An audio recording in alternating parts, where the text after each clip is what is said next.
Hello everyone, আজি আমি ভিডিওৰ কথা পাতিম যে CW এক্সাম দিয়াৰ পিছত তোমালোকে এটা কিমানটা মিনিমাম মাৰ্কস এক্সপেক্ট কৰি চলিব লাগে তোমালোকৰ ডিজায়াৰিং কলেজ কিখনত পাবৰ বাবে আৰু তাৰ বাবে তোমালোকে কিমানটা কোৱেশ্চনছ এটেম্প কৰিব লাগিব ভালকে আৰু কিমান মানে মাৰ্কস মিনিমাম লাগি যায় জেনেৰেল হিচাপে যদি আমি ধৰো তো তাৰ কথা পাতিম বেছি দেৰি নকৈ আমি ভিডিওটো ষ্টাৰ্ট কৰো তো প্ৰথম কথা হল আমাৰ CW ত কোৱেশ্চনছ আহে তোমালোকৰ 120 টা क्वेश्चन इस सब्जेक्ट फिजिक्स केमिस्ट्री मैथ्स और 40 टा क्वेश्चन है तो तार 120 टा क्वेश्चन और তোমালোকে মিনিমাম কিমানটা মানে স্কোৰ কৰিব লাগিব মানে এটেম্প কৰিব লাগিব যদি এতিয়া যদি তোমালোকে ধৰা তোমালোকে যেনিবা পাব বিচাৰিছা AC সো AC যদি তোমালোকে পাব বিচাৰিছা আমি কাট অফৰ কথা নকওঁ কাট অফটো প্ৰত্যেকবাৰ চেঞ্জ হৈ থাকে জেনাৰেল হিচাপে যদি আমি এটা মাৰ্কস ধৰো হেতু হৈছে মিনিমাম 200 মাৰ্কস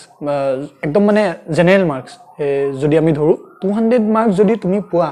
তোমাৰ যদি ক্যাটাগৰী জেনাৰেল হক OBC হক ST SC যিয়ে হক যদি তুমি 200 মাৰ্কস স্কোৰ কৰি আছা তেন্তে তোমাৰ প্ৰায় সিউৰিটি থাকিব যে তুমি AC ত কিবা এটা ব্ৰাঞ্চ হলেও ধুনিয়াকৈ একদম পাই যাবা যদি কাট অফ যদি কমি যায় তেতিয়াটো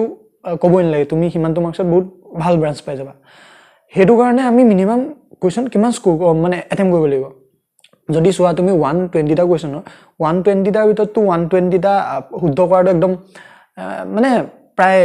নোৱাৰে মানে বহুতে নোৱাৰে তো 120 টাৰ ভিতৰত যদি তুমি 70 টা কোৱেশ্চন এটেম্প কৰা কেমিষ্ট্ৰিটো সবেই কেমিষ্ট্ৰিৰ যিমান কোৱেশ্চনছ থাকে প্ৰায় গুটেখিনি এটেম্প কৰে সো কেমিষ্ট্ৰি 40 টা ভিতৰত যদি তুমি 40 টা নহবা 30 টাও এটেম্প কৰিলা আৰু এইফালে ফিজিক্সৰ 20 টা কোৱেশ্চন এটেম্প কৰিলা তাতে তোমাৰ 50 টা হৈ গ'ল তাতে তোমাৰ 50 টা কোৱেশ্চনছ হৈ গ'ল আৰু মেথছৰ যোনটো আমি নৰমালি ধৰো মেথছ তো বেছিভাগ ষ্টুডেন্টে নোৱাৰে যদি তুমি পাৰা তেতিয়া ভাল কথা আৰু যদি মেথছ নোৱাৰো এটলিষ্ট তুমি যদি তাৰ 10 টা কোৱেশ্চন এটেম্প কৰি আহা তোমাৰ মিনিমাম কোৱেশ্চন এটেম্প হৈ যাব 70 টা আৰু 70 মানে তুমি কিমান মাৰ্কছৰ কাৰণে এটেম্প কৰিলা 280 আৰু সেই 280 পৰা ডিডাক্ট হৈ মই ধৰিলো এটলিষ্ট 80 ডিডাক্ট হ'ল সো 80 যদি ডিডাক্ট হয় এটলিষ্ট তোমাৰ ওচৰত 200 মাৰ্কছ থাকিব তো সেই হিচাপে যদি আমি যাও তেতিয়া তোমাৰ এটা মানে সেফ জোনত থাকিবা যে তুমি যোনখন কলেজ বিচাৰিছা যেনেকৈ AC হ'ব পাৰে JC কিছুমানে Jist বা বাকিবোৰ যিখিনি কলেজ আছে সেই হিচাপত তোমালোকে এটা মাৰ্কস ধৰি চলিব পাৰা মই এটা নৰমালি যেনেকৈ হওক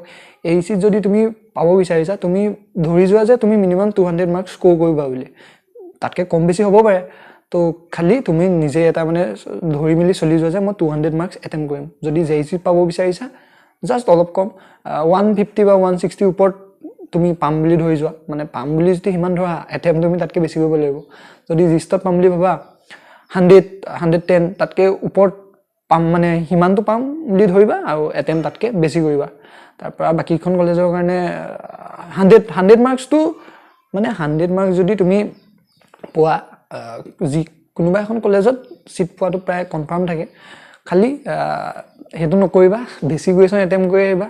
যিমান কোৱেশ্চন এটেম্প কৰিবা ইমানে মাৰ্কস পোৱাৰ চান্সটো বেছি থাকিব লগতে নেগেটিভ পোৱাৰ চান্সটো বেছি থাকিব ষ্টিল যিমান পাৰ শুদ্ধ কৰিবা আৰু যোনটো আমাৰ ক্ৰনোলজি থাকে যে কোনটো সাবজেক্ট বেছি প্ৰেফাৰ কৰা হয় আৰু মানে ডিফিকাল্টিও যদি কম হিচাপে ধৰা হয় তো ফাৰ্স্ট আহিব কেমিষ্ট্ৰি তাৰ ডিফিকাল্টিটো অলপ কম বুলি ধৰা হয় তাৰ পৰা আহে তোমাৰ ফিজিক্স দেন মেথছ তো এইকিটা অলপ ইফাল হ'ব পাৰে হেতু হিচাপে তোমালোকে ধৰি মেলি চলি যাবা কাৰণ এক্সামটো দিয়াৰ আগত তোমালোকে জানিব লাগিব যে কিমান মাৰ্কস এটা আমাক লাগিব নহবা যদি তুমি এক্সামটো গৈ নি দি দিয়া তাৰ পিছত মাৰ্কসটো ইফাল হয় তাৰ পৰা তুমি যিখন কলেজ বিচাৰিছা এখন নোপোৱা তেতিয়া তোমালোকৰ মানে মনত অলপ বহুতো কথা আহি থাকিব পাৰে তো এখিনি যোনটো মই থ্ৰেশহোল্ডৰ কথা ক'লো মানে মিনিমাম কিমানটা মাৰ্কস এটেম্প মানে পাবলে তোমালোকে টাৰ্গেট লৈ চলিব লাগে তো এটো এটলিষ্ট 200 মাৰ্কস যদি তোমালোকে ইমানটো চলা তেতিয়া ধুনিয়াকৈ যিকোনো এখন কলেজত পাই যাবা তো আজি ভিডিওটো মানে আসলে লক ডেসক্ৰিপচনত এটা WhatsApp গ্ৰুপৰ লিংক দিয়া আছে তাত জয়েন হৈ ল'ব পাৰা মই CW ৰিলেটেড যেনেকৈ কোৱেশ্চন পেপাৰ হওক বা চেপ্টাৰ হওক এনেকৈ বেলেগ বস্তু সেই গ্ৰুপটোত দি ৰাখো তো তাত জয়েন হৈ ল'ব পাৰা আজি ভিডিওটো মানে আসলে থ্যাংক ইউ